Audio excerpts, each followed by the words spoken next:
He later pretended like everything is normal and I didn't bring this up anywhere and I almost forgot about it. అట్లాంటివి చూసి మర్చిపోవడమే best. F and forget అంటారు కదా, అలాంటివి. Later in fall 2024, Anu graduated and left. I replaced her place as it was cheaper and things at my place were not exactly comfortable. అక్కడ నాయిజెస్ కంటే ఇక్కడ same age group వాళ్ళతో ఉండడం far better. Then I started to spend a lot of time with Pawan watching web series and whatnot. We got closer. ఈమెకు already boy friend ఉన్నాడుగా ఇండియాలో. స్లోగా situation బట్టి తను చేంజ్ అవుతుంది.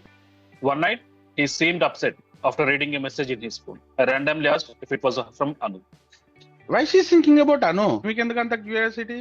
ఈమె ఎందుకు అని అంత స్టాక్ చేస్తుంది? అంటే ప్రీవియస్లీ అనుకి పవన్ రిలేషన్ ఉంది కాబట్టి తను వెళ్ళిపోయింది కాబట్టి వాడి ఎక్స్ప్రెషన్ ని బేస్ చేసుకుని ఆ అమ్మాయి నుంచి అయి ఉంటదని గెస్ చేస్తుంది. అంటే అనుకి ఇచ్చే ఛాన్స్ నాకు కూడా ఇస్తాడని అనుకుంటుందా ఏంటి?